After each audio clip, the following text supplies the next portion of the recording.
Well, hello, everybody. Thank you very much for coming and joining us today. This is a presentation in the Climate Talks for Everyone series, sponsored by NASCA and Elders Climate Action and Fridays for Future US. Today, we have the honor of having Dr. Kim Curtis with us. She has been with NASCA for many, many years and is the one who started Fossil Free Arizona. So she's got some expertise behind divestment, and stopping the money pipeline is an area that she has a lot of expertise. Kim Curtis is Professor Emerita of the Sustainable Communities Program at Northern Arizona University. Her PhD is in political theory, and her published work and teaching has been focused on public life, small democracy, social movements, and democratic pedagogy. She taught grassroots organizing skills to generations of students at NAU, where she co-founded an engaged learning program in which students learn the arts of community organizing and collaborative public work through traditional forms of study, but also through sustained, highly mentored, hands-on work with community partners. From early anti-nuclear activism to divestment organizing in graduate school, to get her university to divest from South Africa, to more recent immigrant rights activism, she has been organizing in communities and with social movements for most of her life. Dr. Curtis retired from NAU in the spring of 2020 and decided to devote the years that remain to climate activism and creative nonfiction writing. She is hard at work and with great joy on both things. And I've known Kim through various reading groups, and I know she brings a lot of great expertise to this topic. So without further ado, I will hand it over to Dr. Foster Curtis to present on Stop the Money Pipeline. Thank you, Stefan. Thank you. And welcome everybody here today. I'm going to talk with you about fossil fuel financing and the fossil fuel divestment movement. And I imagine I'm going to talk for about 40 or 45 minutes and leave a good bit of time for us to talk together. Most individuals and most institutions have no idea what their investments are doing in the world, for good or for ill. The bottom line is profit at any cost. Your pension plan, the banks that hold your money or your city's money, any equity investments you might have, the investments your church or place of worship has, your pastor's pension plan, for Pete's sake. The vast majority of our holdings are governed by the bottom line in great ignorance of the world they are making and reproducing, and in great ignorance of the well-being of living beings and living systems they are destroying. When you step back and think of this economic system, it is just about the strangest thing human beings might think up. Although it doesn't frame itself as an anti-capitalist movement, the divestment movement is out to transform this economic system as we know it. The approach I'll be taking this afternoon flows from my background, which you got a sense of from Stefan's introduction. But I do want to say that I am not an expert in fossil fuel finance, but I do have a lot of experience working in social movements and community organizing, and experience studying them. I will just add that when I retired from NAU in 2020, I felt compelled to turn a lot of my energies to climate work. And so after I read Kim Stanley Robinson's climate science fiction novel, The Ministry for the Future, with another 180 people in the context of Flagstaff College's program, I made a pitch. And I found like-minded people. David Spence, who's here, was one of them. And in December, we formed Fossil Free Arizona, and we started working toward developing a statewide fossil fuel divestment campaign. We were 4 people then, And just a few weeks after we started, one of those four dropped out.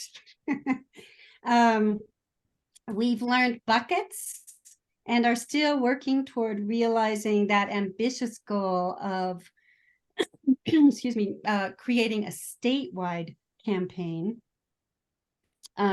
We've been doing lots and lots of research and building our power locally, developing our networks, our knowledge. We've got several campaigns, and I'll talk about those towards the end of the formal remarks I'm going to make. But I wanted to maybe, since we're a really small group, just have a quick go around because I've prepared a whole lot and I'll probably deliver it all, but I'd love to know what it is that you are, what are your burning questions or concerns? And I'll just take a couple notes and so I can adapt a little bit. Well, so I already told y'all I'm Stefan Sommer, and I do serve on the board of NASCA.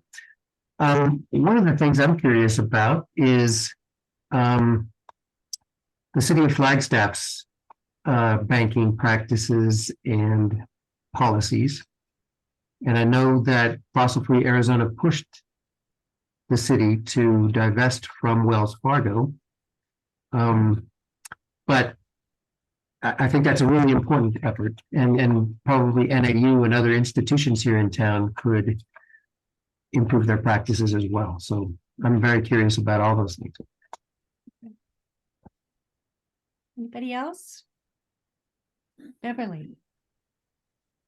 Here.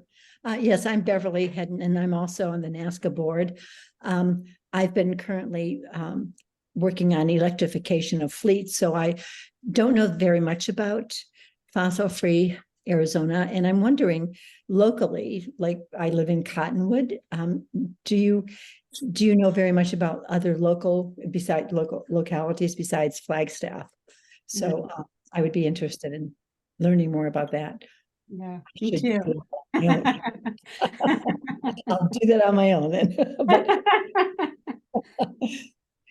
it's difficult to learn all these things because it's just not given. It's not.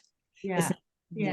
I mean, I know Steve Schliebs was here. I don't know if he's still here, but we have been sharing what we know, what we've learned with the Sedona group. And so they've really begun to kind of ramp up there. So I think he can help us with that if he's still here. I don't see if he is. Yeah, he is. Okay, great. Yeah. Thanks, Beverly. We're not hearing you, Steve.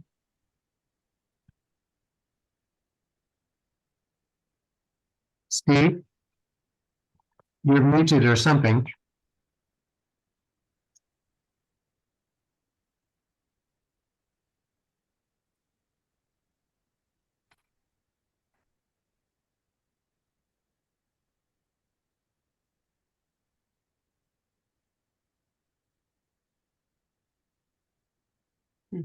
I'm sorry, your audio is not working.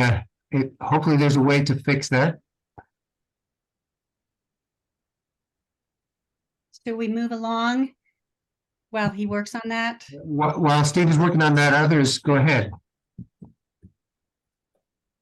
Well, this is Emma, and I'm also on the board, and I have quite a number of investments, and I have worked probably not as carefully as I could, but I've made it pretty clear to my investment advisor that I am not particularly interested in investing, particularly in fossil fuels, but in a lot of other things. And I don't know if it's appropriate for this particular venue, but do you have any recommendations for how to determine? I know there are socially responsible funds out there, but how to determine with any given fund?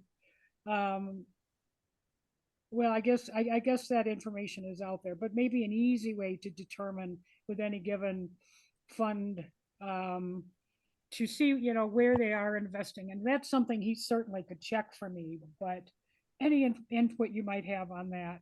And when it comes to banking, I actually bank at credit unions, and I also bank at a very small family-owned bank in Minnesota.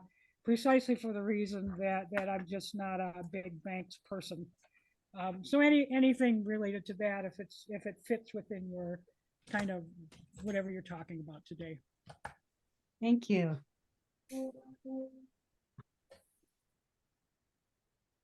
Anybody else want to add?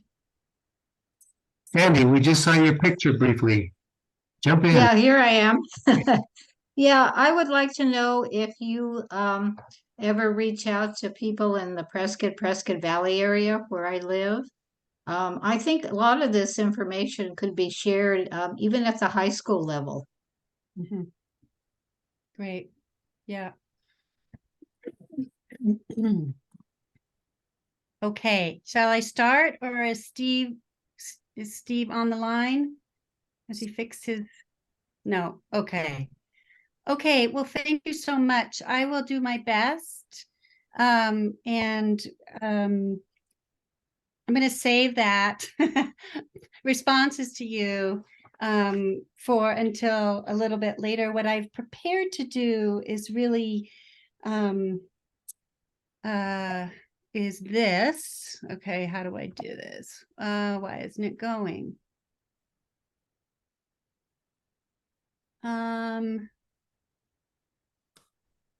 There. So what I prepared to do is to move through this outline. So kind of an introduction, what is divestment, to move to the history of what very rapidly became a global social movement, and then to talk about the ways in which the movement has broadened and deepened its focus, to talk about its achievements, some debates, and some political pushback, and then to turn to Fossil Free Arizona, which is the local organization that David and I are both a part of, and which I founded. So I'll work in some of these things. I think probably towards the end is my guess. So let me just launch, and I hope it's not too overwhelming. So first, what is divestment? Divestment is the opposite of investment. It is taking money away from any given location and putting it somewhere else. So many of us are familiar with the divestment movement from apartheid South Africa that happened starting in the 60s to the 80s. And really, it started by faith institutions, and quickly students became involved. And actually, two people, myself being one of them, in Fossil Free Arizona, were active as students in the divestment from apartheid South Africa movement. And both of us spent time in jail. We did civil disobedience and spent time in jail. And so there are, and you'll see this a little bit in my presentation, there are continuities of that kind between these two movements. The fossil fuel divestment movement started with young people. It was a student-driven effort starting in 2011 to press colleges and universities to sell off direct investments in the fossil fuel industry. The movement has grown enormously. Campaigners now target cities, states, foundations, pension funds, religious institutions, banks, investment managers, any entity that participates in the global fossil fuel investment pool, and so profits off the destruction of the earth. The movement started out by making a moral case in the hopes of shifting the political landscape. So as Bill McKibben, who really has been the most public driver of the divestment movement, he founded 350.org, puts this moral case. He says, if it is wrong to wreck the planet, it is wrong to profit from that wreckage. So in the beginning of the movement, again, starting in 2011, it's not a very old movement. The goal was to make this moral case to take away the social license of the fossil fuel industry.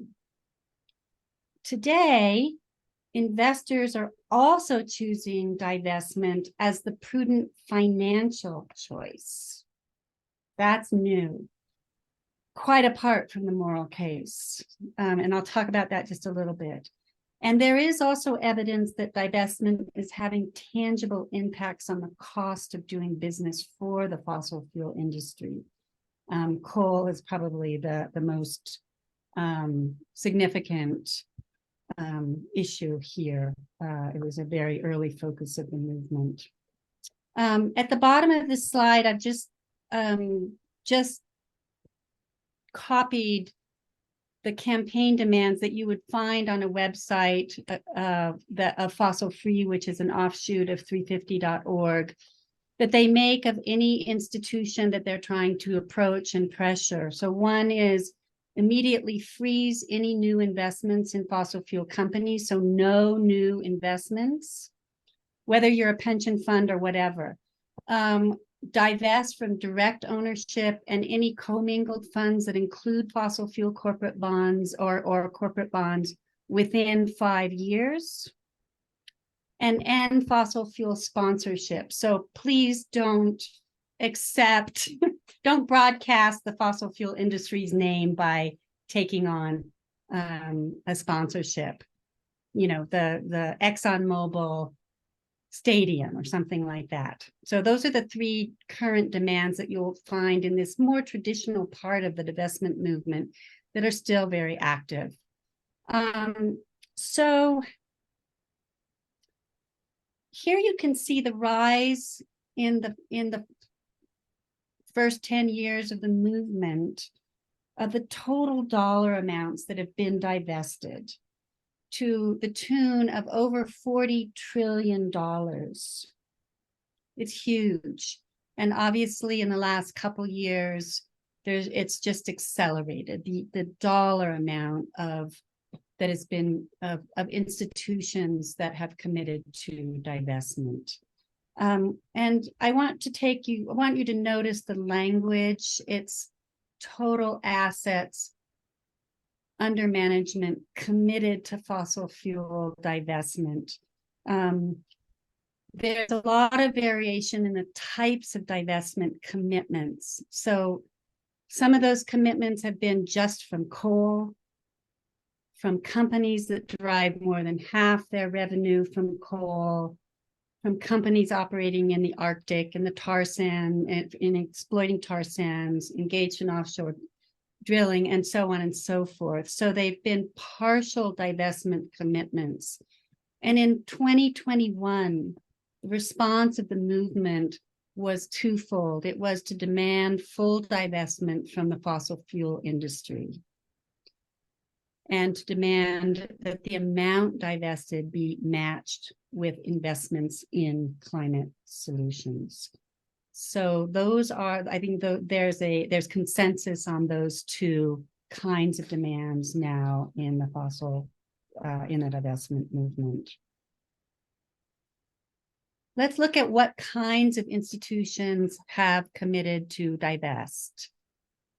You probably can't see this too well, but this pie chart shows you that faith institutions are the largest sector of the society, and these are global figures, with about 35% of that total $40 trillion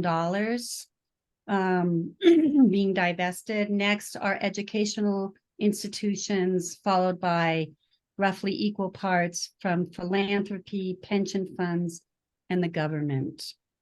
So again, like in the apartheid divestment movement, faith institutions have been super important and very early supporters as well. Okay, so this is a little bit huge, but I'm going to go through it a little bit quickly. I just wanted to do an overview of movement milestones in the first 10 years of the divestment movement, to give you a kind of sense of how it grew and when it accelerated. It's pretty impressive, actually, I think. So as I said, in 2011, the movement started. It was students at Swarthmore College who pushed their college to divest its endowment, citing solidarity with the Appalachian communities disproportionately affected by coal. So student campaigns started this movement, and Hampshire College was the first to divest, as it was the first to divest from apartheid South Africa. In 2012, Bill McKibben's article, Global Warming's Terrifying New Math, that took data from the carbon tracker and showed that 80% of fossil fuel reserves are unburnable. That data goes viral with his article in 2012. And within a month after he takes that on the road in the Do the Math tour, 100 campus campaigns begin. In 2013, and these are just selections, okay? Just remember, there's a lot more stuff going on. The first commitments from municipalities start rolling in, divestment commitments. Cities like Seattle, San Francisco, Berkeley, and so on. In 2014, 17 foundations announced they will divest $2 billion. And divestment begins to get endorsements from important public figures such as Archbishop Desmond Tutu. In 2015, Norway's parliament divests the country's sovereign wealth fund. It's a partial divestment, but it is a divestment. In 2016, the first ever joint Catholic divestment is announced. A letter was signed by multiple faith leaders calling for divestment, and 7 Catholic institutions from all over the world divest from fossil fuels. In 2017, one of the first major cities in the global south, Cape Town, South Africa, commits to divestment. 2018 is kind of a watershed year. There are just massive gains. We see the 1,000th institutional commitment made. Ireland becomes the first country to divest.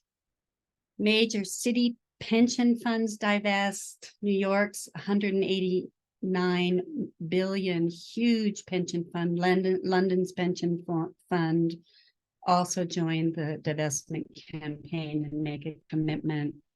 In 2019, the European Investment Bank became the first multilateral bank to commit to ending financing of oil, coal, and gas. And in that year, there was the first major global conference on divestment in South Africa. You can see these, again, the resonances between the divestment movement of the apartheid state in South Africa, and how this movement is organized and forms, and who is a part of it. There's a historical continuity here. So in 2020, and it's the last year of my little history here, New York State announces its huge $226 billion pension fund will divest, and faith leaders across the globe make the largest joint divestment announcement ever of over 1.5 billion US dollars. So over $40 trillion across the globe have been divested, and you might want to know, how are they doing? How are those how are fossil-free funds doing? Because, because we need to know. And really starting around 2013, 2014, you can see from this graph, fossil-free funds are outperforming the market. So just to take you through this, the S&P 500 fossil-free index, yes, there is such a thing, is the lighter squiggly line, and the S&P 500 that has fossil fuel securities in it is the lower line. And so you can see that starting again right around 2014, 2015, that fossil-free funds are outperforming the market where there are fossil fuel securities.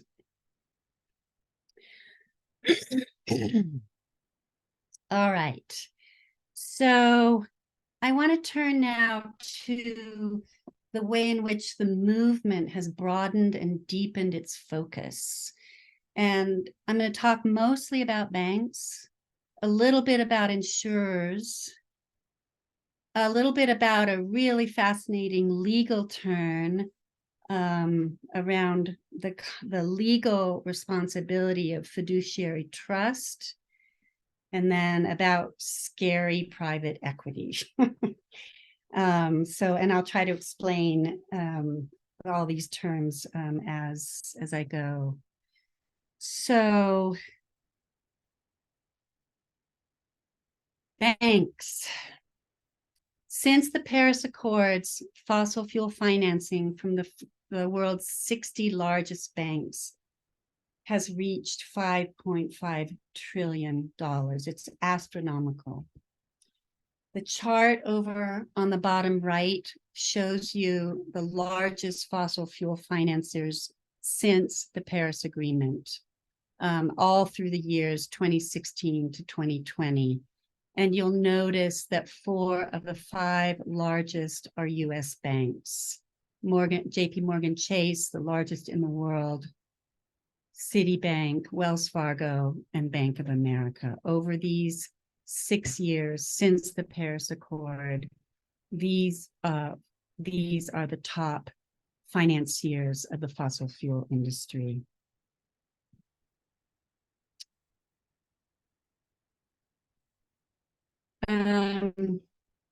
So focusing on banks is crucial. And really from the start of the divestment movement, but with renewed intensity and centrality for the past 5 to 6 years, the movement has targeted fossil fuel financing. So all the way back in 2010, Rainforest Action Network launched the Fossil Fuel Finance Report Card that focused on financing of coal mining alone. And 4 years later, after dogged organizing, they finally got Bank of America to reduce its financing of coal mining. That report card has become an invaluable annual report called Banking on Climate Chaos. And you can see it, the cover of the 2022 report is there on the left. It's a wealth of information. So if anybody's interested in, understanding what's happening this year in terms of banks financing the fossil fuel industry, and there's shifts from year to year. They issue an annual report every year. They have one for 2023 out already. So my point here is that, there was already really back in 2010 beginning to be attention on the part of the movement paid to financing of fossil fuels, but it really took off around the time of the Standing Rock protest, where indigenous water protectors gathered in historic numbers and tribal affiliations supported by many, many allies, where new understandings and coalitions were born. From the front lines of this resistance came a call to hold the funders of the Dakota Access Pipeline. I hope all of us remember this, accountable. So Defund DAPL was that protest during 2017. Especially young activists and indigenous activists shut down bank offices, branches, and headquarters across the country. Many, many cities like Seattle and San Francisco passed ordinances to cut their ties with their servicing banks. there, such as Wells Fargo and so on and so forth. There's a backstory here.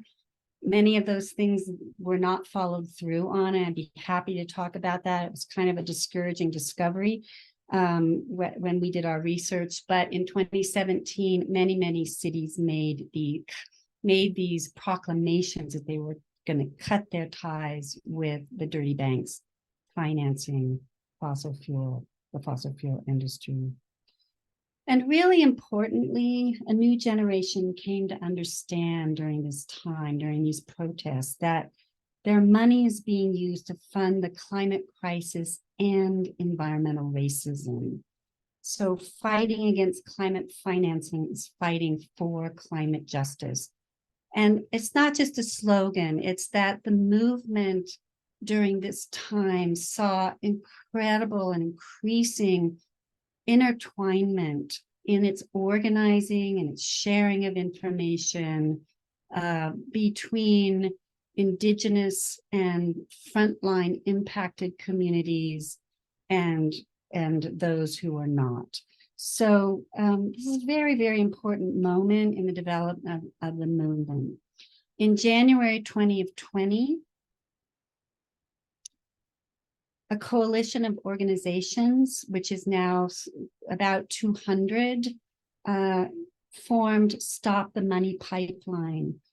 And it is a broad-based, people-powered group, coalition. Its goal is to force the financial sector to stop doing business with corporations causing the climate crisis and abusing human rights. They have major ongoing campaigns across the country.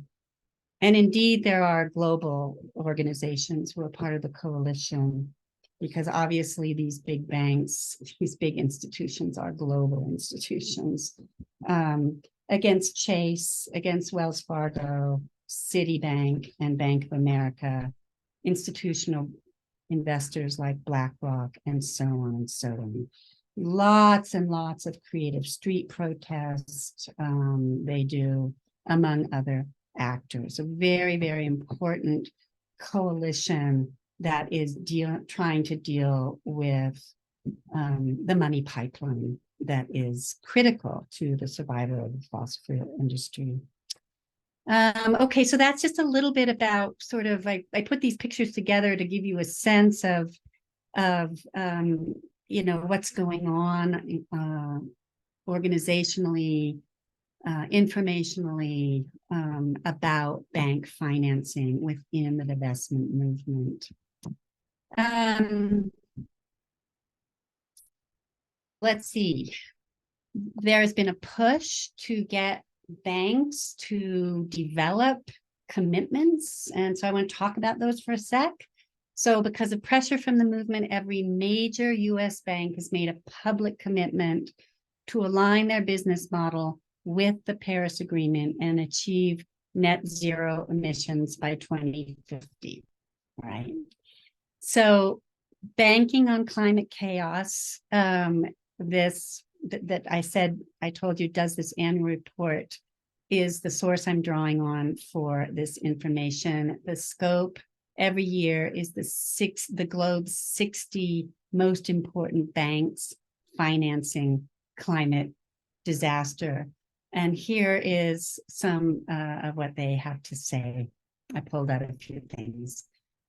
First, 59 of those, about these policies, 59 of those top 60 banks do not have robust enough policies to keep warming below 1.5 degrees.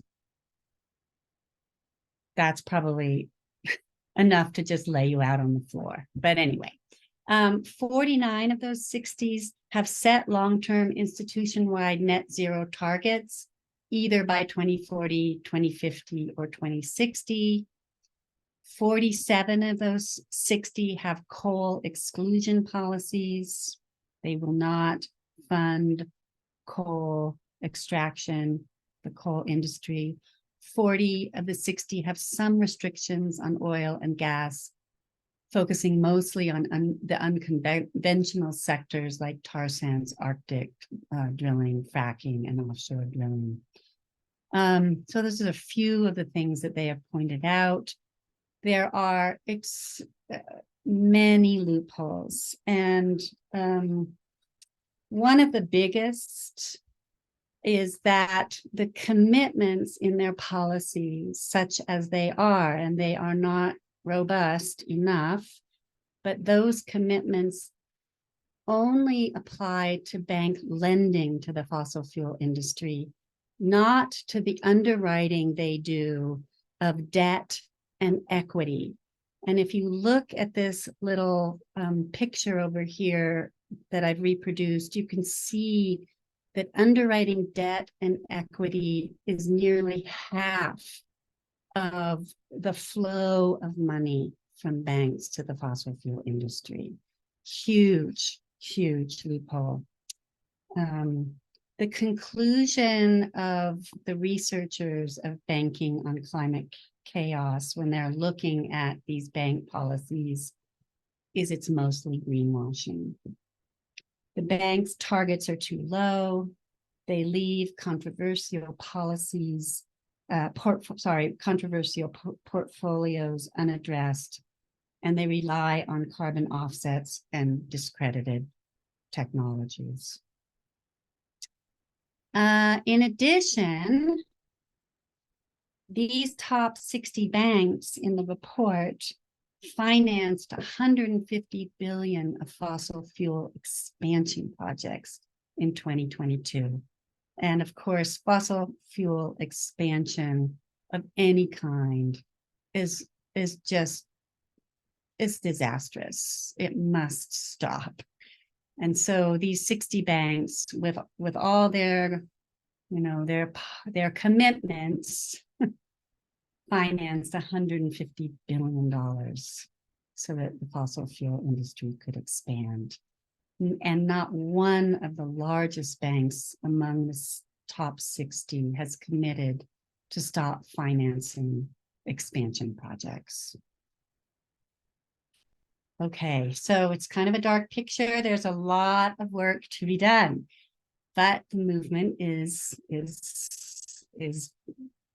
more robust than it's ever been, I should say. All right, so second expansion and the focus of the divestment movement is on insurers. So the fossil fuel industry cannot expand unless it has insurers, unless it has insurance. They can't build, they can't expand. And so the organization Insure Our Future was launched in 2019 in order to address this issue and to put pressure on insurance companies not to insure fossil fuel expansion.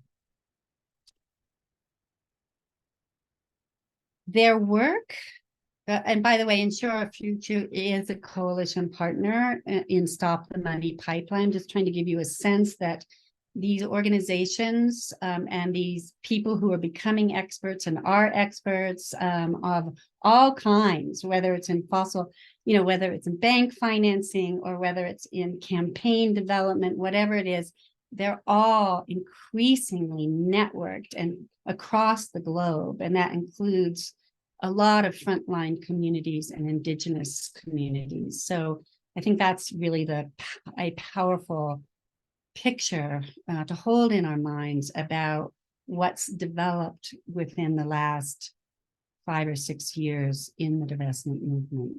So back to Insure Our Future. They, again, launched in 2019, and they focus on major insurers of the fossil fuel industry. They've been most successful, actually, in stopping specific projects. And I'll just give you some examples. The campaign called on insurers to drop the massive Trans Mountain tar sands expansion project in Canada. And that pressure led to more than 18 insurers, so these are insurance companies, ruling out the pipeline refusing to insure their parts of it. Though Liberty Mutual, the big giant, has yet to do so. So these are partial victories. At least 17 insurance companies have responded to the Gwich'in people's demands to avoid oil and gas projects in the Arctic Wildlife Refuge. And 15 insurers have ruled out insurance support for the proposed East Africa crude oil pipeline, which would be the world's longest heated oil pipeline. To date, 0 US insurers have made this commitment. And moreover, the big insurers have not budged on insuring fossil fuel expansion. And those are the top 5 global insurance corporate companies. So again, the movement, the point of all this is to say the divestment movement has also begun to broaden its focus on the insurance needs of fossil fuel expansion. The third development I wanted to touch on is this idea of fiduciary trust. And it's a legal term in the movement, and it focuses on the case of Harvard. So in the spring of 2021, so not long ago, after a 10-year battle, Harvard University finally agreed to divest its endowment, its big endowment. But only, this is an amazing story to take in. I hope you can take it in. They agreed to divest, again, 10-year battle. They agreed to divest only after Harvard law students brought a novel legal complaint to the Massachusetts State Attorney General, claiming that Harvard was not fulfilling its legal obligation as a fiduciary trust to students by continuing its fossil fuel investments, meaning that Harvard was actually breaking the law because they were not protecting the economic and general well-being of students. That's what fiduciary trust means.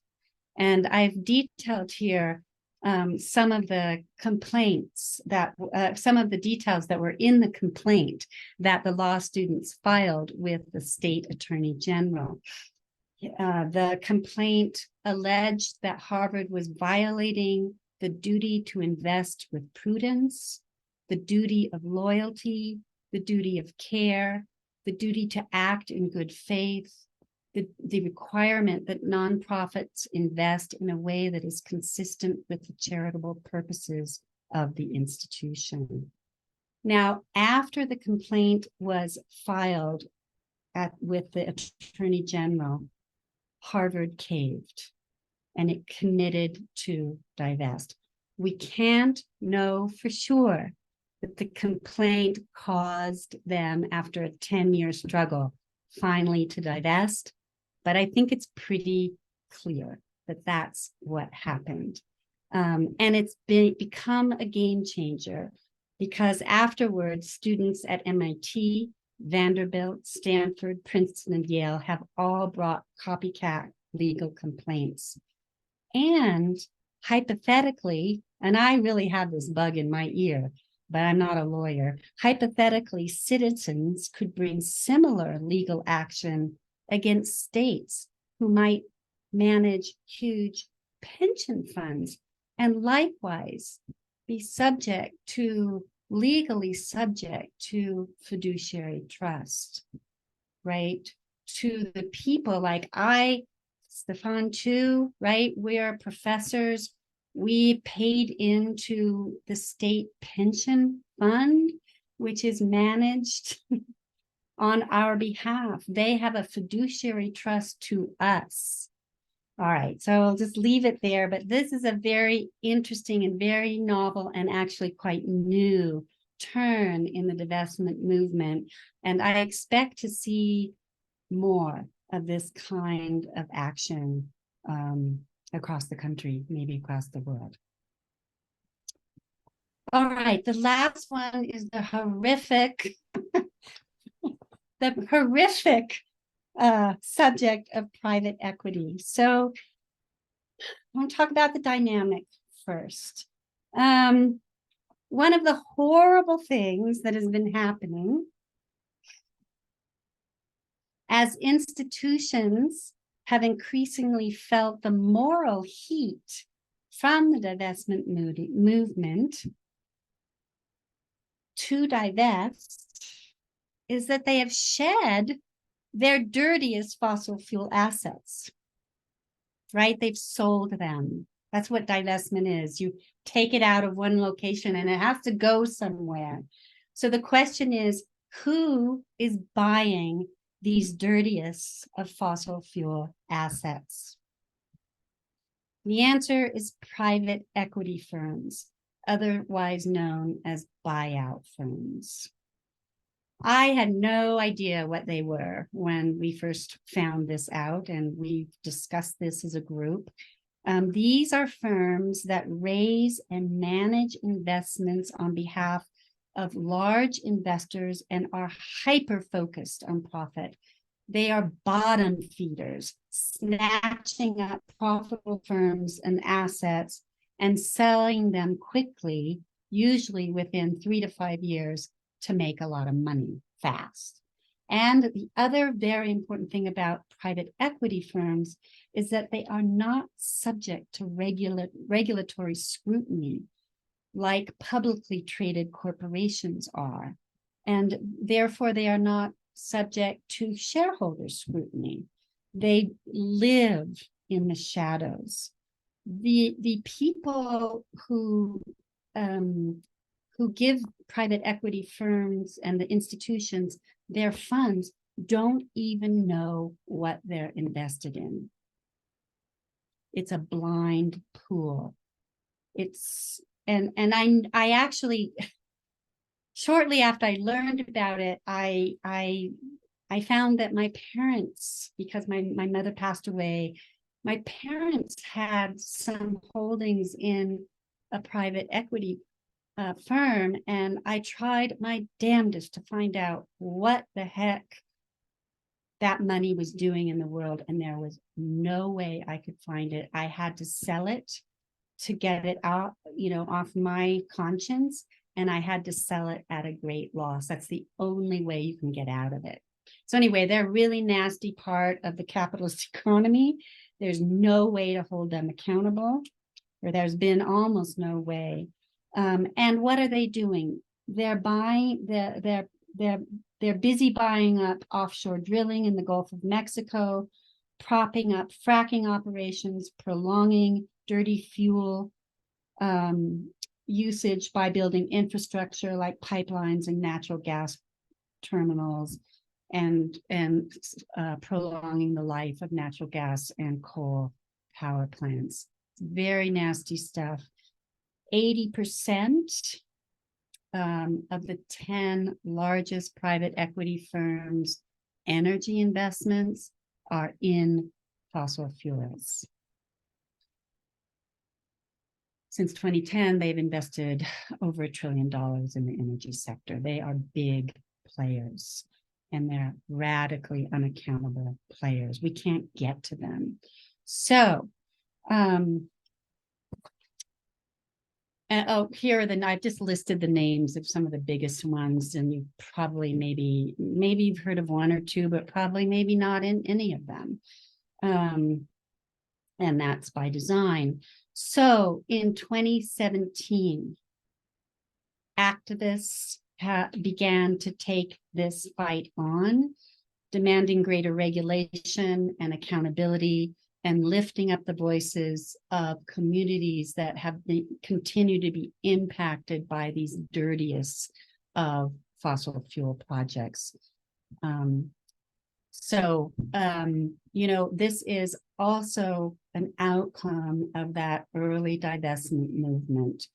Its focus, it's part of the movement, and it's part of its broadening and its deepening. Okay.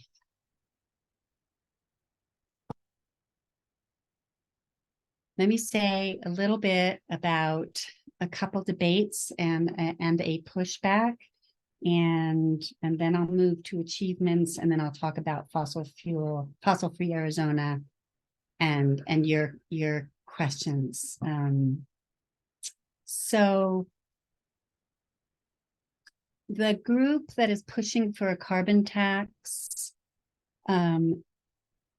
is saying that the divestment movement won't starve capital flows to the fossil fuel corporation. So long as there is a demand for fossil fuel energy, what we're doing will not make the kind of dent in capital flows to the industry that are needed, and that the movement, which is big and global and has, has activated many people, is taking away energy from more effective strategies, such as pushing our elected officials to get a carbon tax, and we can think of some others. So that's one debate that is out there. And of course, what I just said, that it's private equity firms that are snatching up these divested assets, is sort of a point that the carbon tax people are making. Another is that the net zero pledges, spending time, getting institutions, banks, insurance companies, and all of the folks that are involved in propping up and enabling the expansion of the fossil fuel industry is just wasted energy. It's all greenwashing. It's not going anywhere. So that's another argument, that our energy could be better spent. And I think I'm going to leave, there is another argument out there that really we should be focused on shareholder activism as opposed to divestment. So, but that's only for publicly traded companies. So I'm not going to go into that. The thing I do want to focus on is this last point, which is about political pushback, that the divestment movement has fostered resistance by very well organized and well-financed anti-ESG political forces.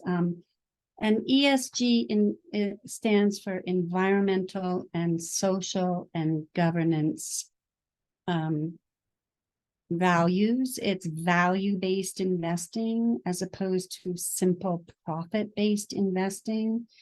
And they are screens that institutions, cities, banks, governmental entities can use so that they're not financing the destruction of the planet or private prisons or whatever it is that their values are. So this political force, this anti-ESG political force that the movement has fostered as a response, is it's very well organized. It has developed rather quickly. And if any of you know know ALEC, the American Legislative Exchange Council, they're at the center of this. ALEC writes all kinds of very conservative legislative bills. They write a template, and then they send that out to their allies across the country. And so ALEC has written a template for states to use to prohibit value-based investing, ESG investing of various kinds, on the grounds that it is discriminatory. And so, so you can't, if you were to, if there were such a law on the book, which there is in Texas, and I believe there is in Virginia, and we in Arizona have had dozens and dozens and dozens of different kinds of anti-ESG bills. They've never made it. They've never garnered enough votes. They nearly did last year. Now that we have the governor that we have, they will be vetoed. There's no chance that she will let those through, but she will pass too. So it's a huge threat to value-based investing, to the effort to make institutions, make the money that we give to institutions create the world we want to see, create the world we want to preserve, reproduce, and create the world we love. So this is a really important, an important thing to pay attention to. Our Arizona State Treasurer, Kimberly Yee, who was reelected last year, is at the heart of this anti-ESG movement. And she is the one who makes decisions about the Arizona State retirement system investments. So you can bet your sweet bippy there's a lot of investments in the fossil fuel industry, in the pension fund, where I put my money, where many people put their money. And we will not change that. We will not be able to change that with this person in office. So it's a very important political struggle that's coming up in 4 years. One of Fossil Free Arizona's early ideas was to have a statewide campaign to divest precisely that pension fund that she controls. And I would love to work on a campaign like that, because it's not only professors and staff, it's teachers, right? Can you imagine a campaign where you have children and teachers and professors talking about the destruction of the earth, right? It would be an incredible campaign. And of course, we've seen many pension funds have been divested across the country, but not here in Arizona. There's no way we can do that until Kimberly Yee until we have a better person in that position. Okay, so now I just want to turn to the achievements of the divestment movement, having made it more complex, right? And given you a little bit of the history of it. I want to talk about its achievements, and this is all, is from my point of view. So take it all with a grain of salt. So I think it's transformed culture. I do think it has been successful in taking away the social license of the fossil fuel corporations, that they have become, in the words of Bill McKibben, rogue actors in the eyes of the vast majority of people in this country and across the globe, actually. I think, well, clearly, they've created a global social movement, bringing millions and millions of people across the globe into the streets, learning together. And again, particularly, I think powerful is the relationship between impacted communities, the mobilization, the organization, the communication between impacted communities and those of us who are less impacted at the moment. That's been a powerful dimension of the global social divestment movement, global divestment social movement. The movement has also activated and trained many young people in organizing. And as an example, the young people who went on to form the Sunrise Movement in this country most of them came directly out of divestment movements on their college or university campuses. And it's contributed to momentum to pass climate legislation. I suppose, the Sunrise Movement's focus on the Green New Deal is one example. It's not passed, but it's got more momentum. The movement has educated people. It has stimulated their political and economic imaginations. There are communities that are working after understanding how banks are involved in wrecking the planet, who are working on creating public banks, something we used to see a lot more in the 19th century, the late 19th century. There are communities that are working on creating a public bank, a bank for the people, where assets could be more reflect our values in terms of where they were invested and what the bank did. B corporations, right? Corporations that don't have to just take profit as the bottom line, can be more value-based organizations. So I think they've educated people and begun to stimulate the political and economic imagination that we really, really, very, very, very much need. They've generated a great deal of interest in ESG or value-based investing. I'm talking about the movement here. And the movement has had an impact on the fossil fuel industry most recently, and I'll give you three brief examples. Shell Oil, for instance, informed investors in their 2020 disclosures that efforts to divest fossil fuel holdings may harm the price of securities and cause difficulties for oil and gas partnerships. So Shell felt it necessary to disclose their concern about the risk the movement was presenting to their bottom lines.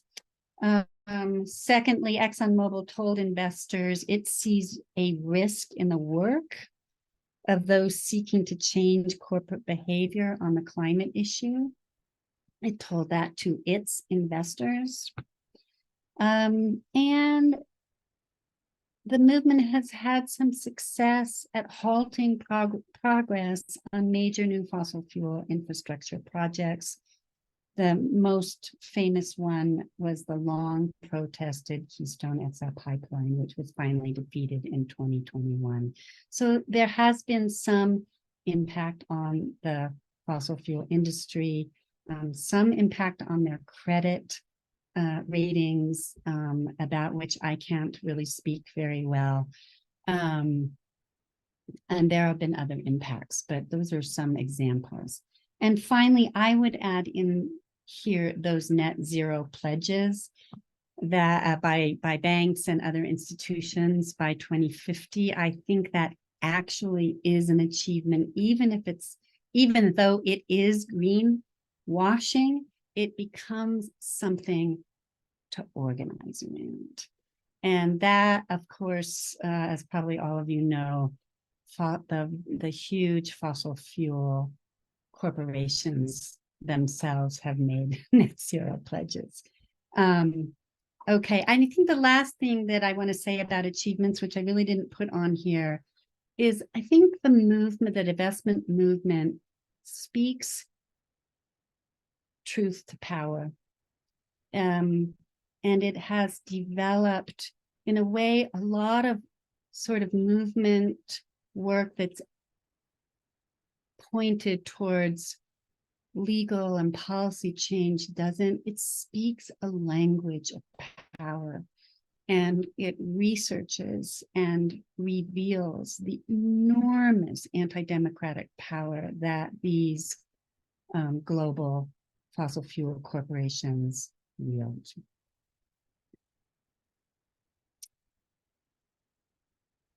Okay, so that's a little bit about the the divestment movement.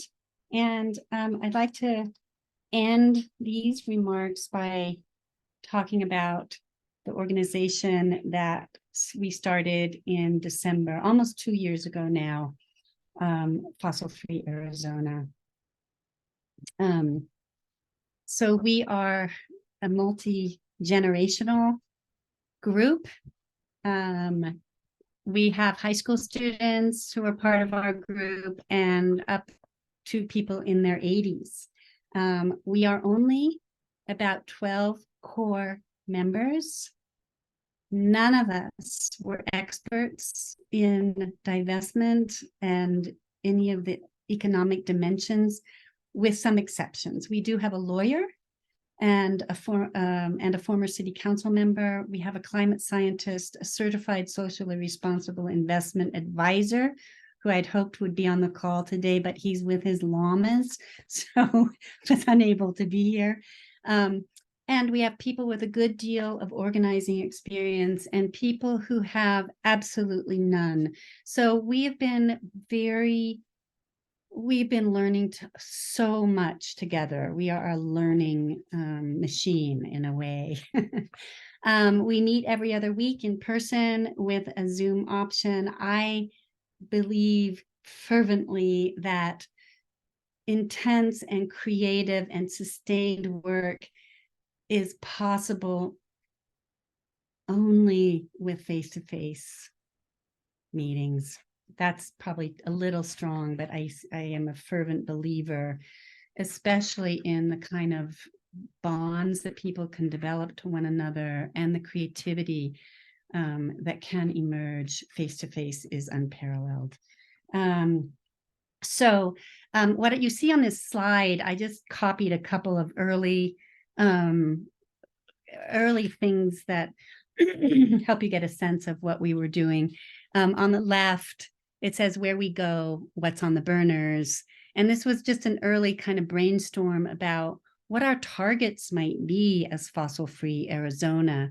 And so I'm just going to go through this really quickly. So we could divest faith institutions in Flagstaff. We could defund the city and the county, move their money out of the dirty banks. We could target the Flagstaff Community Foundation to divest, or a bigger target would be the Arizona Community Foundation, since we really want ultimately to develop a statewide target, a statewide campaign. Or we thought about the Arizona State Retirement System, as I was talking about, or pulling together the 3 universities in Arizona and really making a powerful tri-university campaign. Or we could take up that legal turn and use fiduciary trust as a centerpiece of the campaign. So those were some of our ideas. And over on the right is the strategic campaign arrow, which is a very common thing that is used in movements. And I just thought it would be useful to see it, because I think it's a really powerful visual for organizations who have long-term goals. And what you see here is a kind of, at the bottom is the start of the organization.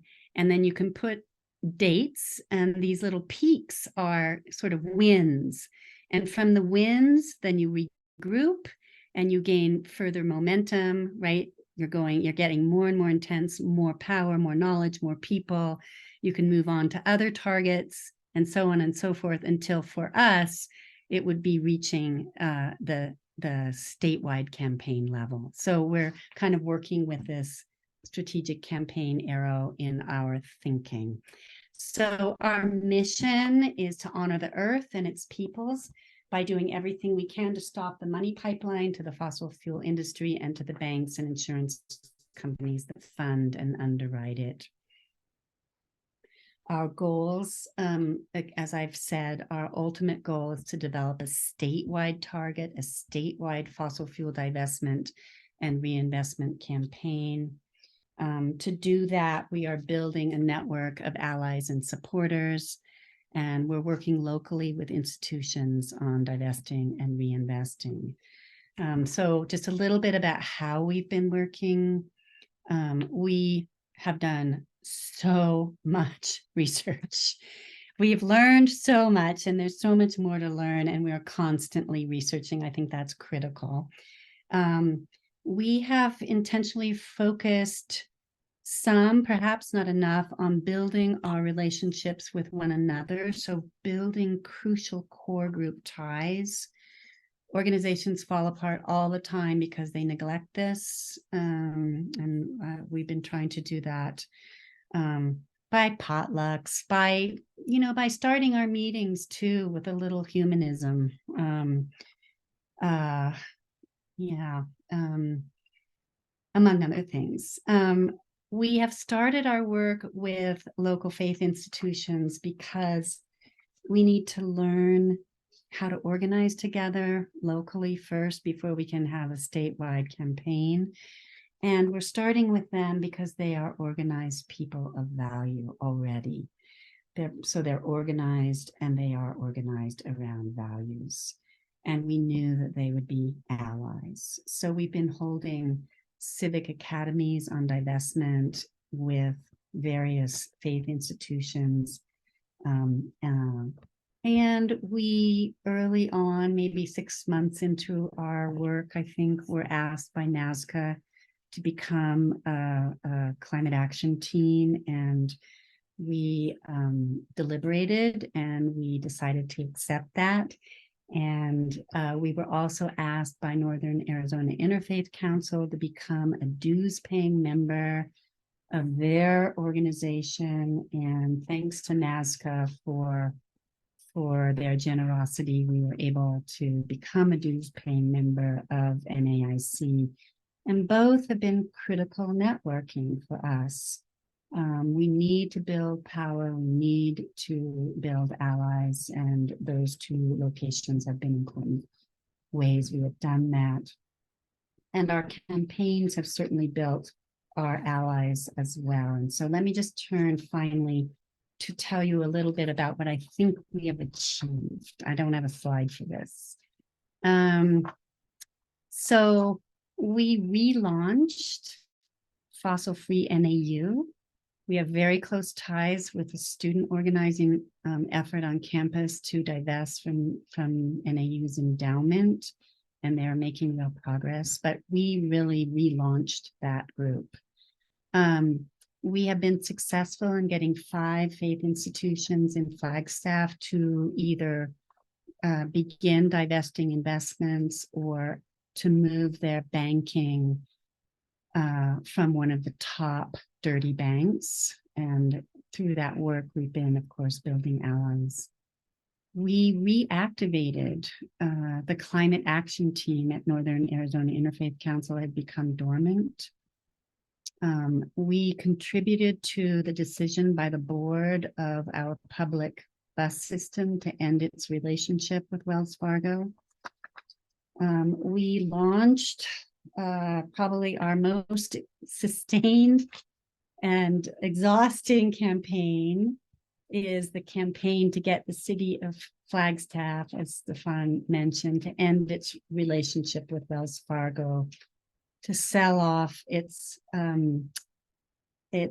dirty bank corporate bonds, and to make its investment policy stronger. Just a huge amount of organizing over the past year. We got 70 prominent people in town to sign on to what we in our own circles called the Big Guns letter. And we wrote a very powerful letter. We had that published in the paper with the names of these prominent people who supported the work. On the day that our petition was heard, we packed the chambers. We had incredible speakers. We are known now, and we can turn people out, but we got no votes on March 14th on that day. Not a single city council member supported our effort to end the relationship with Wells Fargo. So we did a lot of soul searching. We learned a lot from that campaign. Right now, we're working with local Arizona First, which has incredible ties to local banks and credit unions, and is doing outreach work for us. We now know exactly what the city's servicing needs are from a bank because of the presentation that we heard on the day our petition came before council. We put all that together into a form, and local First Arizona is taking that information right now, as I speak, to their contacts among credit unions in the state and local banks, contacts they've had for decades. So they're doing work we really had hoped to do, but would never have had the kind of cachet to do. And they're going to help us drill down a little more deeply in terms of knowing what the real alternatives for our city banking services will be once the new request for proposals comes out. So we're hoping we'll have a handful of really interested credit unions and banks that will be interested and able to respond to the RFP, so we can kick Wells Fargo and Chase and Bank of America, anybody else who might be willing to respond to the RFP. And once we get that information, we're totally happy to share it with anybody, whether it's people in Cottonwood or Sedona, wherever. The other thing we're doing, and we learned from this experience, is we're turning to electoral politics. Our council members, this particular council is uncourageous. They don't do their homework. They're overly deferential to staff. They really don't have good accountability to the public, and the list goes on and on and on. And so we've drafted a new petition that we are going to use with prospective city council members. There are 3 seats plus the mayor up in the next election. And we're going to say, look, we've got 1,000 signatures of people who want you, if you're elected, to screen all city services through the climate emergency. Will you do this? Is that a platform you can endorse? And so we'll vet the candidates, and we'll support the ones who we think are the strongest. We're also thinking of putting together a democracy in the city forum that would surface the problems that we've experienced, so that we can, as an active community, I mean, we in a very, we've just had this bruising but ultimately successful effort around the hospital. There have been many issues that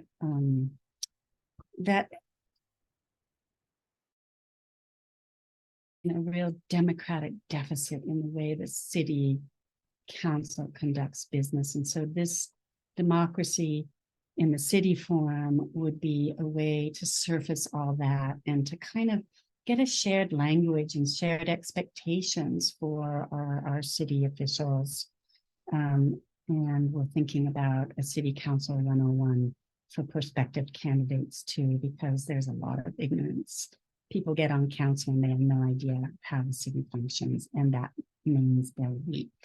And we don't want weak people. Okay. So the other last 3 things I want to say is we held a public event to educate about the anti-ESG politics going on in Arizona, about which I spoke. And it's going on across the nation. And out of that public event, a separate organization was formed, the ESG AZ Coalition, that is doing important work at the state level to combat that anti-ESG legislation. I think that was just a real contribution that Fossil Free Arizona made to bring those people together, and then off they went. We have begun to share what we've learned through the last 2 years with sister cities. particularly Sedona. And that's been a goal of ours from the beginning. And so it's something we're just so overjoyed about being able to do. We can talk about that a little bit more if you like. And finally, we joined the Stop the Money Pipeline Coalition and Ensure Our Future. So we're learning about getting more connected to and becoming more a part of the national organizing movement landscape. I have a slide with resources that I've used that you can refer to if you are interested. I won't dwell on them. And I just want to thank you. And here's my contact information. I think one of our great weaknesses is our social media, but there they are. There's our Twitter handle and our Facebook address. And I just want to say before we start to have a discussion that I'd be so happy to, work in any way that I can with those of you who are in other communities.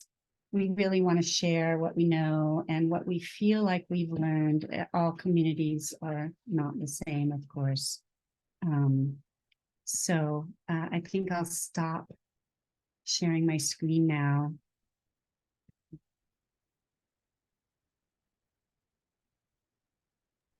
Well, thank you very much, Kim. I think the work that you guys have been doing is wonderful. And I'm so glad that the alliances and coalitions and the resources that you have put together are available now to more communities as well. So I think with that, open it up to questions from everybody and a good discussion of how to implement and get this stuff going. David. I would just like to say that I really support and ratify what Kim has said about the importance of face-to-face meetings and being part of a group of people that are chatting with each other in person. It was at one of these face-to-face meetings when we were reeling from the city council's refusal to even put out the request for proposals for banking services that I decided, okay, I'm willing, I will run for city council, and I've followed through on that. I'm motivated by the kind of inspiration I've gotten from our fossil-free group. So it's working.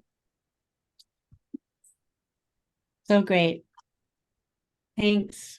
Thanks, David. I actually was going to mention that, so I'm so glad you mentioned it. So yeah, that's a wonderful thing. And we're working on, many of us as individuals are working on getting the signatures that David needs to get on the ballot. So please help in that effort. Steve.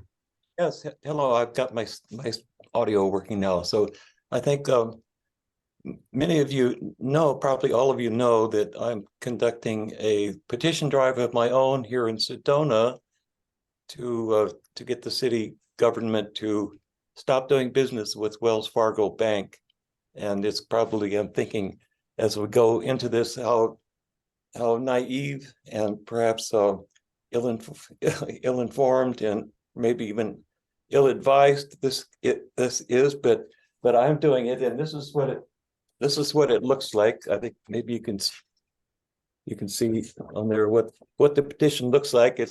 I made it very simple, and I've composed this myself. It says, petition to Sedona City Government, and the names of all 7 of the councilors, and then whereas the city of Sedona banks with Wells Fargo Bank, and whereas Wells Fargo is the world's top lender of operating capital to the oil and gas fracking industry, Therefore, we, the undersigned concerned citizens, respectfully demand that the city of Sedona stop doing business with Wells Fargo Bank.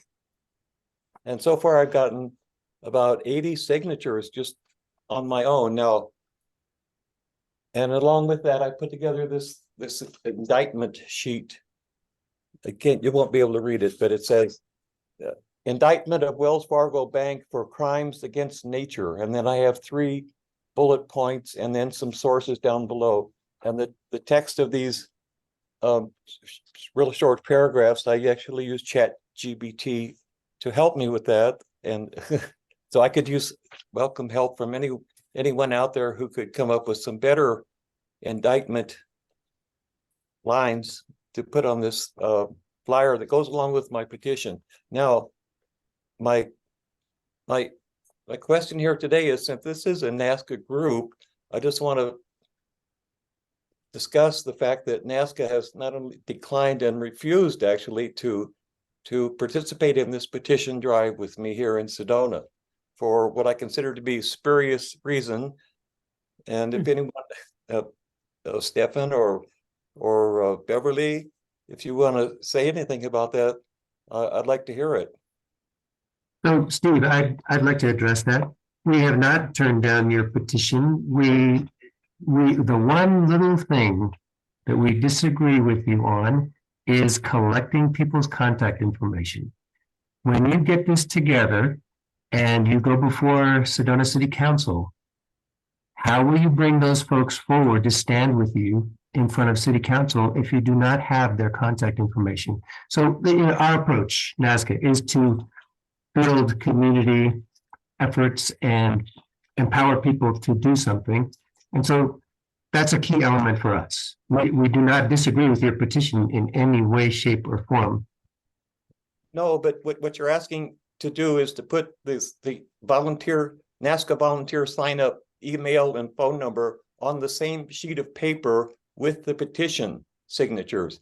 And in other words, shrink the size of the petition down to half sheet and use the other half of the sheet for the email and sign up, which has nothing to do, a person's email address has nothing to do with the intent of the petition. It's just using the petition as a tool to get people to sign up for NASCA. And I refuse to do that. So I'll continue on my own without NASCA's official help. But if any of you NASCA people in Flagstaff would like to just take one of these petition sheets and get people to sign it and then give it back to me without any involvement with NASCA, just as individuals, I would really love your help. Well, and so again, we're with you 100%. And we've done those kinds of petitions to City Council with regard to bike safety specifically. Yeah. So the Pet and Pedal Cat has used that, and they also do not collect that kind of contact information because all they need there is 25 signatures to get an item on the City Council's agenda. But at the same time that we collect those signatures, we have the NASCA petitions right next to it where we do get everybody's contact information. And so exactly my point. At the NASCA table at the farmers market, we have the petition on one clipboard, and just an inch away from it, there's the sign up sheet. And that's not acceptable to our leader, Rolf won't go with that. So it is. I'm venting my frustration here, and it's all part of the fun anyway. There's no bitterness, no hard feelings. To me, this is just an exciting adventure. Steve, can you help me understand, and maybe you said it and I was looking at the chat. Yes. But I didn't quite grasp why you don't want those email addresses on your petition. Because it's not relevant to the intention of the petition. It has nothing to, the email address has nothing to do with the petition. And some of these people don't even have email addresses. I said yesterday down in Scottsdale, a child signed it, and she signed, her mother signed it, and she's maybe 10 years old, I guess. And she wrote her name in the first section, and then she looked up at her mom and says, "What's my signature?" She does, and she doesn't have an email address. Okay, some of these people they don't live in Sedona. They say to me, oh, I don't live in Sedona. It doesn't matter where you live, as long as it's on planet Earth. Hmm. So it's not relevant to it just kind of detracts, having the email sign up on there detracts from the purpose of the petition. I want this to be a real, actual petition. I'm going to take it to the city council and put it in their face and say, look at this. All these people, we're exercising our constitutional right to petition the government for redress of grievances. And we have a grievance with you. You're the government. So that's that's what the petition is about. It's not a recruitment tool for NASCA. Yeah, sure. Could I say, when I've been petitioning to electrify the fleet because in Cottonwood, we're really behind any 8-ball. And I don't require anybody to put their email information down. It says, if you want to, you can. Because I'm interested also in just collecting signatures. However, if they want information or if they want to volunteer, they're welcome to put it down, but I don't require it. Probably half of my signatures don't have contact information, but so to me, it's optional, I get your point, Beverly, but it's optional, but it detracts from the real intention of the petition in this case, at least. Okay, that's fair enough, Steve. However you want to carry out that, we all have choices that we make. Sure. Could I ask a question of Kim, please? Yeah, sorry. Yeah. Okay. When you were talking about private equity funds or firms, so I'm not quite sure that say, for instance, when Harvard divested from their oil and gas and coal, so they just sold off their funds, their money, their stocks, and so private equity, somebody forms or somebody in a corporation like KKR, they just buy it all up, and do they pay less for it because it's at a disadvantage, or it depends on the price of the stock, right? I'm not quite sure. I mean, this is why I wanted Eric to be here, who is our socially responsible advisor member. I mean, the cost of those assets at any given point obviously is a function of the market, and so it goes up and it goes down. What I was trying to convey about what private equity firms are doing, and I have no idea whether Harvard has any investments, an institution like Harvard would have private. I just don't know that. It's an interesting question. But what private equity firms are doing is, okay, let's say, we know Yale just divested actually very recently, and NYU. So there's millions of dollars of fossil fuel assets that are flooding the market, right? At this moment, this is hypothetical, but that's going to affect the price, right? So the price is probably going to get lower, and these are going to be historically, these have been the dirtiest assets. Now that the argument is for all assets, that's going to shift a little bit, but historically, and I think it's still the case, it's coal, it's the liquid natural gas pipeline infrastructure, those things. And nobody, people increasingly, I should say, investors increasingly don't want to buy them. Institutions don't want them in the portfolio. And so the price goes down, private equity buys them at a lower price. And then the way they operate, the way I understand that they operate is they are keen followers of price points, right? And so they don't hold on to assets very long. They want to make a killing when they can. And so 3 to 5 years is the typical duration that a private equity firm will hold an asset for that reason. I don't know if did that get it? Yeah, I understand that then. Right. Yeah, I'm not very much into the economy, but I know somebody, I don't know, maybe 2 decades ago, I invested in KMI, which is Kinder Morgan, which is an oil pipeline. Mhm. And I did not really understand. I mean, it was just, I was investing in some stocks. And then I Yeah. realized who they were. Huh? Right. And I sold it off. Mhm. And in fact, to Emma's point before, I bought Oracle Drilling, which is it's a company out of Nevada that drills for heating. You know, it goes below the whatever that's called, below the surface of the core to the core, and it does heating all over the world.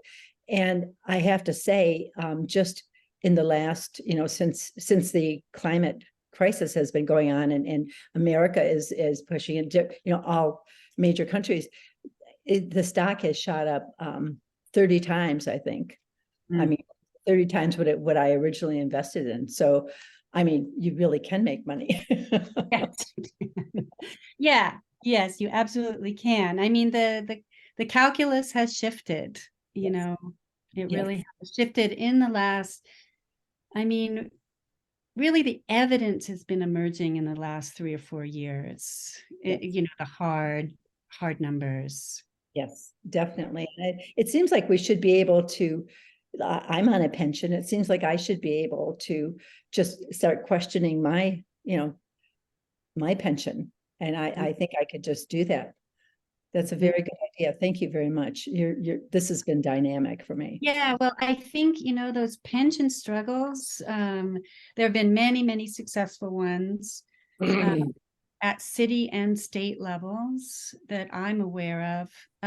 I also know someone in New Mexico who led a statewide private prison divestment campaign, and they were successful after just 3 years. So I've learned that story, and it's really impressive. And I think, I don't think it's as easy as going to my pension and saying, I want you to do this. You really have to, I mean, I'm not suggesting you think that, Beverly. I'm just saying that, you really have to organize. I mean, these are years of struggle to get CalPERS and CalSTRS, for example, the California State Teacher Pension Funds, to just get out of coal. They're not even fully divested yet. Years and years and years of struggle. Yes, Yeah. Good struggle. obviously. Yeah. So I've got a question, if I may, Kim. You mentioned, I think, that since the city council turned down fossil-free Arizona's push to divest from Wells Fargo, you have been able to actually open up more conversation with city council or the mayor about their policy for selecting a bank. Is that something you can talk about? And Yes. fill us in. Sure. Yeah. So one of the things that happened at the March 14th city council meeting, when our petition was heard and we packed the chambers, there was almost no discussion. For those of you who weren't present, there was almost no discussion among city councilors. It's really, really disturbing. But one of the things that did come out of that was the mayor, Becky Daggett, saying that she wanted some review of the procurement code manual, the manual that governs, the city's requirements for any kinds of services that it has to contract for. And that was her initiative. It's not something we raised. And what she, in a follow-up meeting, so we've been following up with her, we're going to been trying to stay on her tail in face-to-face meetings. We've had 3, I think, now. She wanted to have an amendment to the procurement code manual. And, part of this is her learning too. Like she wasn't using the right language. We weren't sure what she was talking about. All this stuff just takes time, right? But we sort of understand it now. Her intention is to get these amendments to the manual to bring it in close alignment with the carbon neutrality plan, so that they won't, the state or somebody else can't run interference with, or staff even, with the effort to, sever our relationship with Wells Fargo. So that process, I'm waiting to hear back from her right now. I had to be pretty firm. In our first meeting, I was pretty harsh because I was also pretty upset about what happened. In the second meeting, I switched my strategy to be very grateful and constructive, and she was very responsive, and is promising to let Fossil Free Arizona have a look at the amended manual before it goes to the city council's work session. Whether she follows through with that, I don't know. So that's one thing that's happening. Another is back in January of 2023, it's been almost a year, Celia Barretts and I submitted an article, a request that we sent to the city manager and the mayor, asking them to sell off their corporate bonds. We own bonds in JP Morgan Chase, B of A, and I think one other of the top dirty banks. It's not a lot of money, but we don't need them. We should get rid of them. And the third thing we're asking is to amend the investment policy to make it so the last amendment said that the city could not invest in fossil fuel companies, and we want it to read. We've drafted some language that would, I can't remember what it is exactly, but it's something like any entities that enable or support, I don't know, the fossil fuel industry. It's good language, that's not it. Something like that, just to make it so that it would cover banks, it would cover those corporate bank bonds, and so that's our third thing we're asking with the city, and that's where we are. Yeah, and then I talked about already the electoral work we're planning to do. Very good. So Emma has had her hand up for a while. Let me get her in before we move on to other subjects. Oh, okay. Yeah, I just have a couple questions from more of the beginning of your presentation. And you indicated that faith organizations were one of the biggest groups who were divesting. And I'm wondering if you have any data on if there was any clustering of certain faith, like the Protestants, Lutherans, or Catholics, or Jewish groups, or other faiths in other parts of the world, any kind of a breakdown of if there was any larger number of any of those faith. Yeah. And then the second question is, with all of these groups divesting, have any of them made a concerted effort to put that money into sustainable? I mean, where has that money gone? Yeah, great question. Yeah, thank you for that. I'll take that last question first. I think that is, when I think about it, and think about what I know, so I'm qualifying my answer that I don't know it all. But when I think about what I know, I think, well, let me back up. On the face of it, it looks to me like the divestment movement has been very weak on the demand to reinvest money. However, so, initially I thought, yeah, I think this should go in the presentation too, right? But as I think about it, and I think about the timing of you know, what the market in renewable energy, for example, has been over this period of time. You know, it has been a kind of a little bit of a crapshoot in the beginning of the years of the divestment movement. That's not true now. And you see the movement responding right away, pretty much. You know, they want divested funds to be matched by funding climate solutions. So I think the most charitable answer to that question is the market wasn't where it is today. It wasn't very strong. And there probably were, I mean, I wasn't part of the movement at this time, but there probably were vigorous discussions about this very question you're asking, you know. But and then the less charitable, the more critical answer is, yeah, you know, it didn't have to be just in renewable energy, right? There's a lot of things that could have been invested in. But it takes time for, well, let me put it this way, and I know this through Eric, our socially responsible financial advisor, the investment community in this country is extraordinarily conservative. And so to get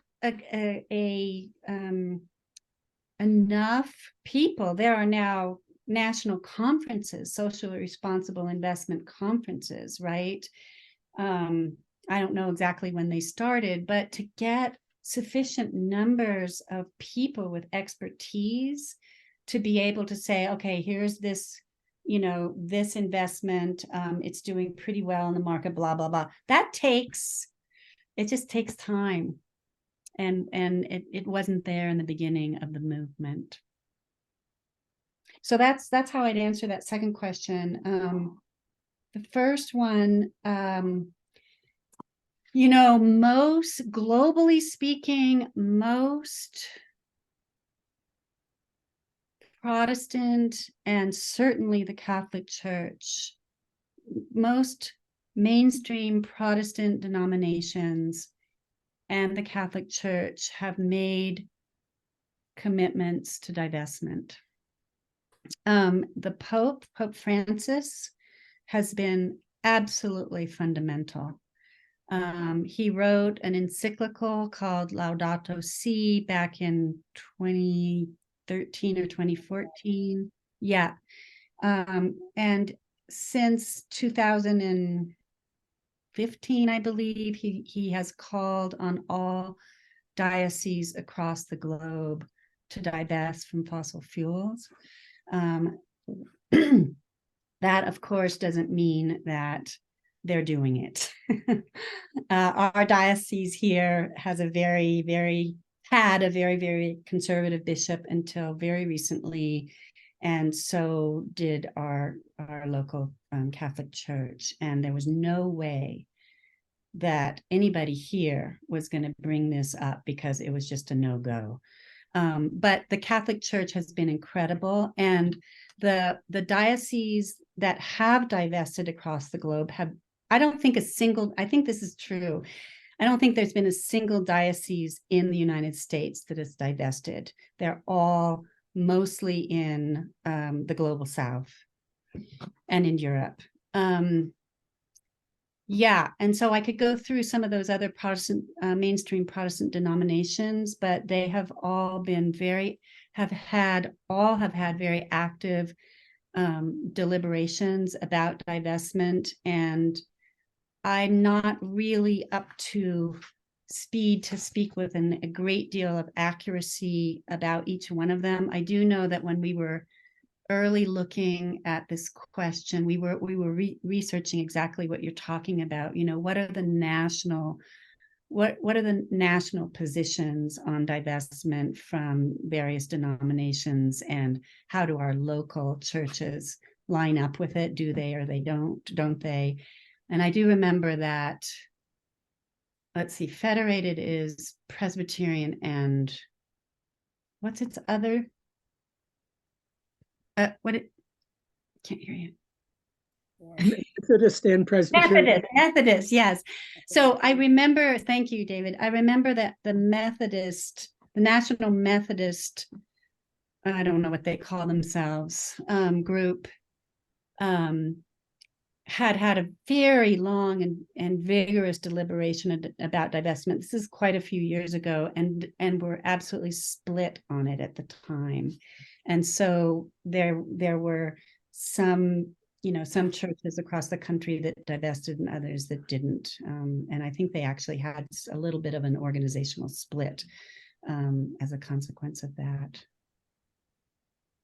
Are there more specific questions around that, Emma, that you have? No, but I find that rather surprising that I don't know what the argument would be for continuing to support fossil fuels other than basic greed. And when you say conservative, I call it greed. Bottom line, it's about greed. It's about money and how much we can make. How much, not we, but whoever can make.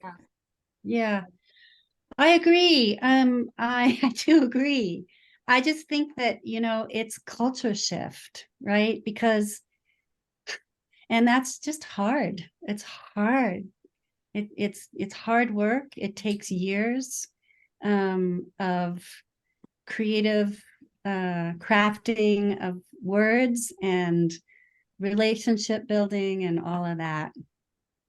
Yeah, but I totally agree with you, and I'm impatient too.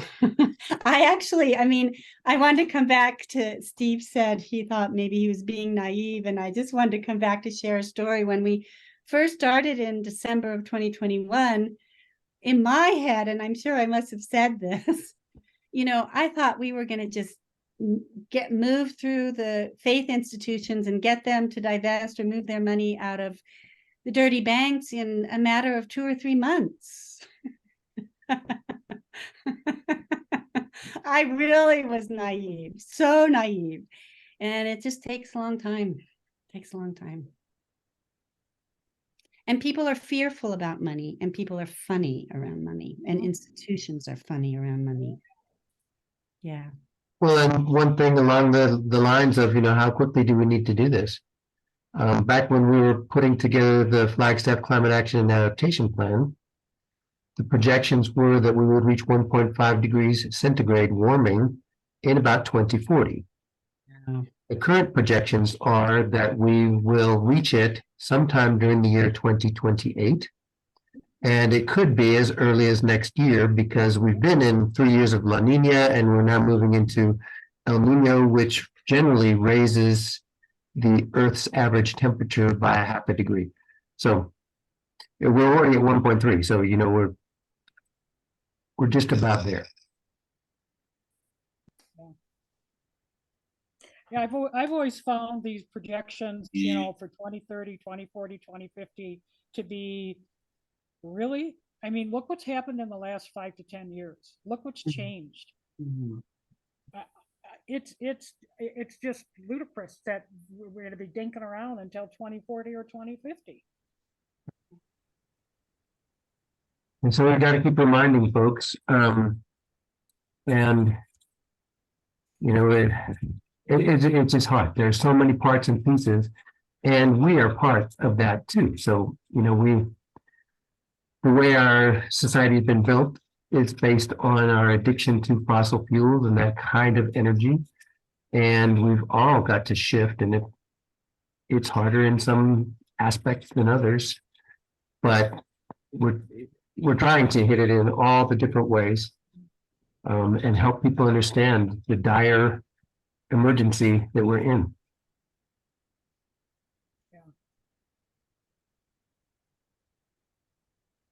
Yeah, exactly. It's very depressing, but you just can't stop trying, because the alternative is, it's like there is none. Beverly, I wondered if you could talk a little bit. You said not a lot is happening in Cottonwood, and you are interested in yeah, Well, just wonder yeah. what is happening, I guess is my question. Cottonwood has kind of shifted to a kind of more far right than it ever has been. It was more, at least they accepted or they believed in climate change. Now it seems like there are more climate deniers. Our city council is in the process of banning books. Well, no, that's the high school here now is banning books. And the city council is they just keep arguing about the drag show that was here. They can't get off the drag show. They're recalling. They've gotten enough signatures to recall our mayor because of the mask mandate and because he won't outlaw drag shows in the city, and he can't because he said, and half of the council said, well, no, we would just be open to law, to lawsuits because there's a state law and a federal law applies. And so they recalled him. And and he's not running in 2024. And he's the only environmentalist that they call him an environmentalist in the whole city, in the city government. So it's been very dire since COVID kind of changed everything. I think fear, people became fearful and they let fear take over the city, we have not, it's been a shame. But I keep hoping, and I want to take the electrification fleet because there's money available and we have a grant writer in the city. So that's why I'm just desperately collecting signatures because that's all they understand. I've gone to speak to the city council and they just say, okay, bye. That's it. They don't care, but you have to have signatures. And even then, I don't know that they're listening, but I just keep trying. Well, on that note, I would like to point out just how important all those signatures we've collected in Flagstaff over the years have been to us. Right now, as we speak, we have a climate denier group that has raised its ugly head here in our community. And they are in very subtle arguments. They are trying to undermine the entire carbon neutrality plan. So we can mobilize a good number of folks to show up at city council. This last Tuesday, many showed up and Kim was one of the speakers. We are shooting to get even more folks out, at least double those numbers for December 12th. And I think we had a short period of time to recruit folks for this last Tuesday, but I think for December 12th, we will be able to bring out more folks. And again, it's because we've got folks' contact information. We can reach out to them. It does help. That does help. I know when I presented at city council, we have 3,000, well, for climate change to that we believe in climate change and that we want people to act on it. I have 3,500 signatures from Cottonwood. And that, when you present a whole stack of papers to them, they at least have to sit up and listen. Mm-hmm. Do you have an organization, Beverly, or do you have? I'm part of NASCA. No, I mean in Cottonwood. Like, is it just you? Well, now Emma's here. Emma's in Rimrock, and I have one other volunteer. Like I say, COVID, all of my volunteers just dropped off. They kind of became disenchanted. They said it was past the tipping point, that it was they would no longer work in climate change. So I'm still recruiting people. Excuse me. So yeah, but I'm active and now Emma's active, so I'm happy. Yeah. In our recruiting of people to come to city council, I bumped into Susan Hunter, who used to be a big NASCA member here in Flagstaff, and she informed me that she moved to Clarkdale, I think it is. So she's a neighbor of y'all's, and please bring her into the fold. Yes, I wrote to her twice already. So. Yeah, well, we just have to keep up the fight, especially when it becomes more dire like it does in Cottonwood. When people are moving right, I'm moving left. I mean, that's all that I can do. And that's not a political term in my view, because we need Republicans also. So it's not Democrat, Republican, but there's that conservative fear, that people have. And I think I really do attribute it to COVID. People became so afraid that it just shut down on so many things. Yeah, and I do think that part of the post-COVID challenge is weaving our relationships, our face-to-face relationships, reweaving them.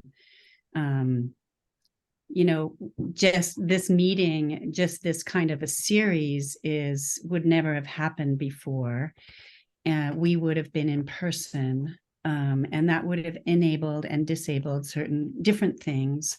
But we as a society have adjusted actually quite a lot of our social life to not be together face to face. And there's increasing research. There's research on loneliness, like we don't connect as well like this. We just don't. And so I think that some of what, you're pointing to is the loss of those visceral connections that make people feel some calm about their social world. Right? We're all prone to feel really anxious. The world is in a bad way. But so I think that's one of the dimensions of what you're pointing to is people are really activated partly because the virtual world is not doing what our face-to-face relationships do for us, and we are adapting to that in our practices. So it continues past COVID to be something we actually suffer from, I think. Yeah. So too, I agree. I think that, yes, the person to person, because as we've learned, just even with all of the platforms, it's easier to be nasty and rude and everything else when you're on Twitter, or X, or any of the other social platforms. But in person, you would never say the things that, people say on social media. So even that alone, then people would find it more easy, I think, to commit to actually volunteering. So yes. I agree with you completely. It's one-on-one. That's the only way I'll recruit here. Yeah. Well, let us know if we can be of any help, Beverly. Well, what you're doing helps. Just your commitment, and it's very dynamic. I didn't realize the short timeline. I guess I thought it was longer, and it gives me hope. Thank you. Well, thank you. Thank you all for being here. And thank you, Stefan, for organizing the series and for moderating today.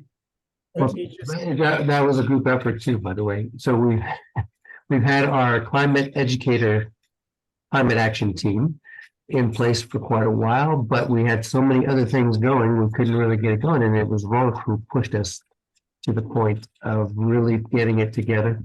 And I'm really happy with the way it has come together so far. And so that you all know, all of these presentations in the Climate Talks series are available on the NASCA website. So we now have a library. If you want this topic, here's an expert who can tell you about it. If you want that topic, there's a presentation on that. So I think that'll help us too as we get new members. And some of them are uncertain about some topics related to climate. Well, here's a resource you can use.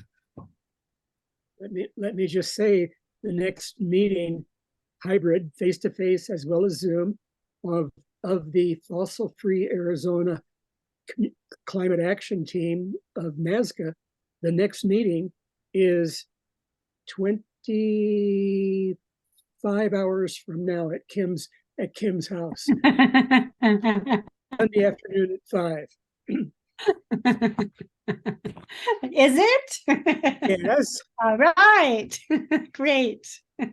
So show up, y'all. Thanks, David. I love David because you always have a particularly humorous way of injecting yourself into the stream of things. It's so nice. I grew up on a farm, and we had a saying, on mules we find 2 legs behind and 2 we find before. We stand behind before we find what the 2 behind before. That's great.